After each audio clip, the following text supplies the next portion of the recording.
Hello student आजिर এই ভিডিওটোত আমি class 7 নতুন কিতাবৰ পাৰ্ট 4 দক্ষিণ আফ্ৰিকা এই চেপ্টাৰটোৰ প্ৰশ্নৰ উত্তৰবোৰ আলোচনা কৰিম। এই চেপ্টাৰটোত যিমানখিনি প্ৰশ্নৰ উত্তৰ আছে গটিখিনি প্ৰশ্নৰ উত্তৰ মই তোমালোকক এই ভিডিওতে লিখাই দিম। লগতে কোনবোৰ কোৱেশ্চন তোমালোকৰ পৰীক্ষাৰ কাৰণে ইম্পৰ্টেন্ট হয় সেই কথাটো মই তোমালোকক এই ভিডিওতে কম। আৰু যিবোৰ কোৱেশ্চন এনসাৰ আছে যিমান পাৰো মই তোমালোকক সৰুকৈ লিখি আনিবলৈ চেষ্টা কৰিছো। তেনেহলে দেৰি নকৰাকৈ আজিৰ ভিডিওটো আমি স্টাৰ্ট কৰিছো। চেপ্টাৰটোৰ নাম হল দক্ষিণ আফ্ৰিকা পাৰ্ট 4। তোমালোকক অনুশীলনী 1ত 1 নম্বৰ প্ৰশ্ন দিয়া আছে, তলৰ প্ৰশ্নবোৰৰ উত্তৰ দিয়া। ক নম্বৰ প্ৰশ্নটো দিয়া আছে দক্ষিণ আফ্ৰিকাৰ মাটিকালি কিমান। খ নম্বৰটো দিয়া আছে হাইভেল্ট মালভূমিখনক কোনখন পৰ্বতমালাই আগুৰি আছে। গ নম্বৰটো দিয়া আছে বিগ 5 বুলিলে কি বুজা। তাৰপিছত তোমালোকক 2 নম্বৰ প্ৰশ্নটো দিয়া আছে জোহানেছবাৰ্গক কিয় সোণৰ নগৰ বুলি জনা যায়। তো মই তোমালোকক প্ৰথমতে অনুশীলনী 1ৰ গোটেইখিনি প্ৰশ্নৰ উত্তৰ লিখি দিম, তাৰপিছত কোনবোৰ কোৱেশ্চন ইম্পৰ্টেন্ট হয় মই তোমালোকক কম। অনুশীলনী 1ৰ 1 নম্বৰ প্ৰশ্নটো তোমালোকক দিয়া আছিল তলৰ প্ৰশ্নবোৰৰ উত্তৰ দিয়া। তোমালোকক ক নম্বৰ প্ৰশ্নটো দিয়া আছে দক্ষিণ আফ্ৰিকাৰ মাটিকালি কিমান। তো ইয়াৰ উত্তৰটো তোমালোকে এনেকৈ লিখিবা দক্ষিণ আফ্ৰিকাৰ মাটিকালি 1.91 লাখ বৰ্গ কিলোমিটাৰ। ঠিক আছে, তো তোমালোকে এনেকৈ লিখিবা। তোমালোকে ভিডিওটো পজ কৰি লিখি ল'বা। তাৰপিছত তোমালোকক খ নম্বৰ প্ৰশ্নটো দিয়া আছে হাইভেল্ট মালভূমিখনক কোনখন পৰ্বতমালাই আগুৰি আছে। তো ইয়াৰ উত্তৰটো তোমালোকে এনেকৈ লিখিবা হাইভেল্ট মালভূমিখনক ড্ৰাকেনছবাৰ্গ পৰ্বতমালাই আগুৰি আছে। ঠিক আছে, তো তোমালোকে এনেকৈ লিখিলে হ'ব। তাৰপিছত তোমালোকক গ নম্বৰ প্ৰশ্নটো দিয়া আছিল বিগ 5 বুলিলে কি বুজা। ইয়াৰ উত্তৰটো তোমালোকে এনেকৈ লিখিবা, মই সৰুকৈ লিখি আনিছো দক্ষিণ আফ্ৰিকাৰ প্ৰধান স্তন্যপায়ী প্ৰাণী সিংহ, বাঘ, হাতী, গড় আৰু মহক একেলগে বিগ 5 বুলি কোৱা হয়। তো তোমালোকে ইয়াৰ পৰা এইখিনিলৈকে লিখি দিবা, মই সৰুকৈ লিখি আনিছো। তাৰপিছত তোমালোকক 2 নম্বৰ প্ৰশ্নটো কি দিয়া আছে চোৱা। 2 নম্বৰ প্ৰশ্নটো তোমালোকক দিয়া আছে জোহানেছবাৰ্গক কিয় সোণৰ নগৰ বুলি জনা যায়। তো ইয়াৰ উত্তৰটো তোমালোকে এনেকৈ লিখিবা 1886 চনত হোৱা সোণৰ খনিৰ আৱিষ্কাৰ আৰু ইয়াৰ প্ৰচুৰ সোণ উৎপাদনৰ বাবে জোহানেছবাৰ্গক সোণৰ নগৰ বুলি কোৱা হয়। ঠিক আছে, তো তোমালোকৰ এই প্ৰশ্নটো মোস্ট ইম্পৰ্টেন্ট হয়। তোমালোকে এনেকৈ লিখিবা 1886 চনত হোৱা সোণৰ খনিৰ আৱিষ্কাৰ আৰু ইয়াৰ প্ৰচুৰ সোণ উৎপাদনৰ বাবে জোহানেছবাৰ্গক কি বুলি কোৱা হয়, সোণৰ নগৰ বুলি কোৱা হয়। ঠিক আছে, তো তোমালোকে ভিডিওটো পজ কৰি এইবোৰ লিখি ল'বা। মই তোমালোকক অনুশীলনী 1ৰ 3টা প্ৰশ্নৰ উত্তৰ দিলো, তাৰপিছত 2 নম্বৰ প্ৰশ্নটোৰ উত্তৰ তোমালোকক লিখি দিলো। আশা কৰিছো তোমালোকে এইকেইটা প্ৰশ্নৰ উত্তৰ লিখি ল'লা। তাৰপিছত 3 নম্বৰ প্ৰশ্নটো দিয়া আছে দক্ষিণ আফ্ৰিকাৰ প্ৰাকৃতিক পৰিৱেশৰ বিষয়ে এটি টকা প্ৰস্তুত কৰা, প্ৰয়োজনত ফটো সংলগ্ন কৰিবা। তো এই প্ৰশ্নটো তোমালোকৰ পৰীক্ষাৰ ফালৰ পৰা ইম্পৰ্টেন্ট নহয়, তোমালোকে এই প্ৰশ্নটো নপঢ়িলেও হ'ব। অনুশীলনী 1ৰ পৰা তোমালোকৰ পৰীক্ষাত আহিব পৰা প্ৰশ্নবোৰ কি কি, যে তোমালোকৰ 1 নম্বৰৰ এই 3টা প্ৰশ্নই কিন্তু তোমালোকৰ পৰীক্ষাৰ কাৰণে ইম্পৰ্টেন্ট হয়, আৰু যেটো 2 নম্বৰ প্ৰশ্ন আছে এইটো কিন্তু তোমালোকৰ মোস্ট ইম্পৰ্টেন্ট হয়। ঠিক আছে, এই 2 নম্বৰ যেটো প্ৰশ্ন আছে জোহানেছবাৰ্গক কিয় সোণৰ নগৰ বুলি জনা যায়, এই প্ৰশ্নটো কিন্তু তোমালোকৰ পৰীক্ষাৰ কাৰণে মোস্ট ইম্পৰ্টেন্ট হয়। তোমালোকে ভালকৈ পঢ়িবা। আৰু 3 নম্বৰ প্ৰশ্নটো তোমালোকৰ ইম্পৰ্টেন্ট নহয়, এইটো তোমালোকে নপঢ়িলেও হ'ব। এতিয়া আমি অনুশীলনী 2ত যিবোৰ প্ৰশ্ন আছে এইবোৰ চাওঁ। অনুশীলনী 2ত তোমালোকক প্ৰশ্নবোৰ দিয়া আছে চোৱা।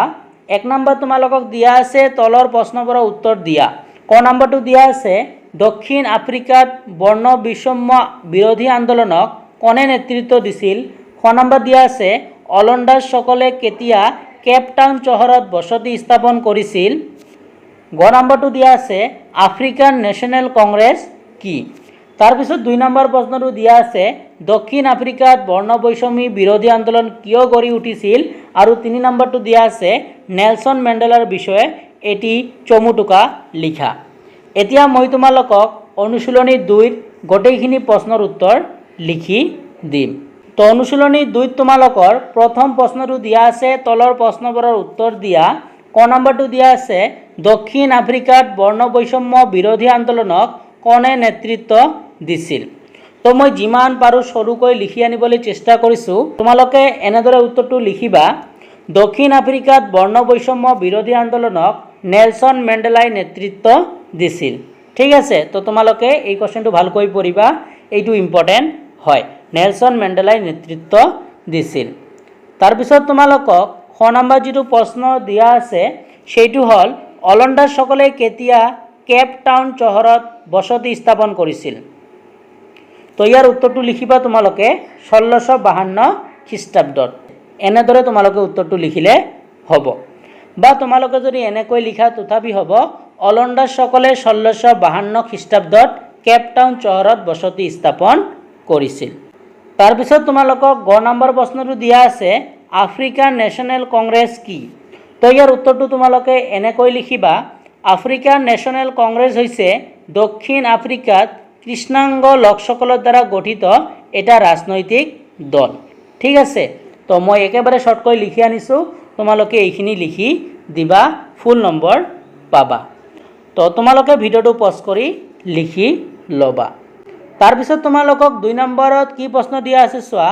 2 নম্বৰত তোমালোকক প্ৰশ্ন দিয়া আছে, দক্ষিণ আফ্ৰিকাত বৰ্ণ বৈষম্য বিৰোধী আন্দোলন কিয় গঢ়ি উঠিছিল। তো ইয়াৰ উত্তৰটো তোমালোকে এনেকৈ লিখিবা, শ্বেতাংগ চৰকাৰে কৃষ্ণাংগসকলক ভোটদানৰ অধিকাৰ অন্যান্য সুযোগ সুবিধাৰ পৰা বঞ্চিত কৰিছিল, সেইবাবে দক্ষিণ আফ্ৰিকাত বৰ্ণ বৈষম্য বিৰোধী আন্দোলন গঢ়ি উঠিছিল। ঠিক আছে, তো তোমালোকে এনেকৈ উত্তৰটো লিখি দিবা, তোমালোকে ইয়াৰ পৰা এইখিনিলৈকে উত্তৰটো লিখি দিবা, ফুল নম্বৰ পাবা। মই একেবাৰে তোমালোকক শ্বৰ্টকৈ লিখি আনি দিছোঁ, তোমালোকে ভিডিঅ'টো পজ কৰি লিখি ল'বা। তাৰপিছত তোমালোকক 3 নম্বৰ প্ৰশ্নটো দিয়া আছে, নেলছন মেণ্ডেলাৰ বিষয়ে এটি চমুটোকা লিখা। তো উত্তৰটো মই একেবাৰে শ্বৰ্টকৈ লিখি আনিছোঁ, তোমালোকে এনেকৈ লিখিবা, দক্ষিণ আফ্ৰিকাৰ বৰ্ণ বৈষম্য বিৰোধী আন্দোলনৰ মহান নেতা আছিল নেলছন মেণ্ডেলা। বন্যবাদৰ বিৰুদ্ধে যুঁজ দি তেওঁ জীৱনৰ 27 বছৰ কাৰাগাৰত কটাইছিল। 1990 চনত কাৰাবাৰৰ পৰা মুক্তি লাভ কৰিছিল, তেওঁক শান্তিৰ নোবেল বঁটা প্ৰদান কৰা হৈছে। তো তোমালোকে এইখিনি উত্তৰ লিখি দিবা, তোমালোকে ভিডিঅ'টো পজ কৰি এইবোৰ লিখি ল'বা। মই তোমালোকক অনুশীলনী 2 1 2 3 এই 3টা প্ৰশ্নৰে উত্তৰ লিখি দিলোঁ।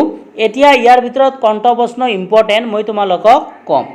তো ইয়াৰ পৰা তোমালোকৰ 1 নম্বৰত যিবোৰ প্ৰশ্ন আছে এইবোৰ কিন্তু তোমালোকৰ ইম্পৰ্টেণ্ট হয়, আৰু যিটো তোমালোকৰ 2 নম্বৰ আৰু 3 নম্বৰ প্ৰশ্ন আছে, এই 2 আৰু 3 নম্বৰ প্ৰশ্নটো কিন্তু তোমালোকৰ মষ্ট ইম্পৰ্টেণ্ট হয়, পৰীক্ষাত কিন্তু তোমালোকৰ আহিব পাৰে। ঠিক আছে, তো তোমালোকে 2 আৰু 3 নম্বৰ প্ৰশ্নটো কিন্তু ভালকৈ পঢ়িবা, তোমালোকৰ পৰীক্ষাৰ কাৰণে কিন্তু মষ্ট ইম্পৰ্টেণ্ট হয়। তোমালোকৰ এই পাৰ্টটোত অনুশীলনী 1 আৰু অনুশীলনী 2 এই দুটা অনুশীলনীয়ে দিয়া আছিল। মই তোমালোকক দুটা অনুশীলনীত যিবোৰ প্ৰশ্ন আছে গোটেইখিনি প্ৰশ্নৰ উত্তৰ লিখি দিলোঁ। আশা কৰিছোঁ আজি ভিডিঅ'টো তোমালোকে ভাল পালা।